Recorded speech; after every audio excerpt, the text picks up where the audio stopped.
Good morning. It is the weekend of the 4th and 5th of February. It is a bit cold. We are live roleplaying. First live roleplaying of the year, because it's a little bit cold. So we're here at Eversley, and we're playing like an Arthur style, Pendragon-y style kind of thing. Didn't sleep very well because it's very cold. But the site's very good. As you can see here, we're surrounded by woods. There's the car tent, which I'm glad to say is only mildly mouldy after being left on top of the car for 3 months in the rain. It's actually in a quarry. There's a horse rider going over there. And they built a whole village. So over this side, as you can see, some people and monsters getting briefed over there. But they built a whole town this side, and there's like a Viking village on the other side. So won't be a whole lot of footage because I don't like dragging GoPros when I'm role playing. Just doesn't seem the spirit of things, so I don't tend to bother. So yes, I'm going to try and find out if we've got any food left in the back of this van from last year that we can eat for breakfast, and hopefully some coffee. Definitely need coffee.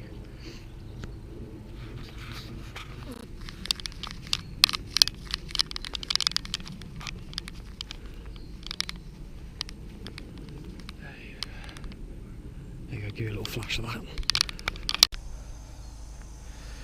This is the cooking setup that we've got here. So we've got 2 jet boils, and then in here we've got a big set of food. So this is like dehydrated. I think we've got like some main meals here, and we've got some breakfast, some coffee, and then some desserts down that end. We're actually starting to run it down because we've had a lot of that stuff quite a while. So normally probably got about twice as much in here. It's all quite expensive stuff, so we tend to only use it when we have to, refill now when we have to, because we had to throw out quite a lot of stuff a while back. Obviously some cider, because why wouldn't you? And yes, coffee. These things are amazing. They heat up water really, really quick, even when it's absolutely perishing. Which, to be fair, it's not perishing today. We aren't below freezing. Just. Yeah, so there's my axe. It's my axe. Not that I'm sure I'm going to get any fighting done. Let's see how it goes.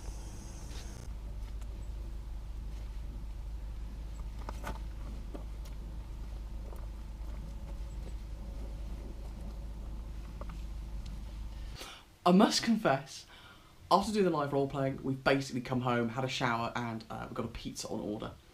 For those people that wonder, live role playing is a bit like reenactment, and a bit like Lord of the Rings, a bit like, I suppose it's Dungeons and Dragons role playing if you've ever done it. You create a character, and then you build the costume, make the costume or buy it, and then you act as if that character put into different scenarios which the people who run the game kind of put together and generally kind of manage. And there's different ways of doing it. There's very, very free form, like the system that we've done, where there aren't really any rules, and there's a kind of plot that you go out and work out and understand yourself. Or you can have systems with like massive rule books, which are very much sort of prescribed, which tends to be around sort of magics and religion and stuff like that, where you need a few more rules to be able to say, well, you know, I'm going to cast firebolt and take out your eye, or stuff like that. It's good fun. There's a huge UK scene, massive fest systems where thousands of people go, and one this weekend probably had less than 100, definitely less than 100, somewhere between probably maybe 40, 50 players, so much smaller, much more localised really, and you get to know people a bit better, I find. So I generally prefer smaller systems, although I do still do the big ones. And that's what it's like. You go out, you actually fight. We have rubber swords that we hit each other with, and shields and spears and kind of all that kind of stuff. As it was today, where we were is quite an open piece of sort of parkland, which has got a quarry to the side of it, but it's got public access all over the place. And yes, a race went through it of about 400 joggers, so that was quite exciting. And that's the pizza.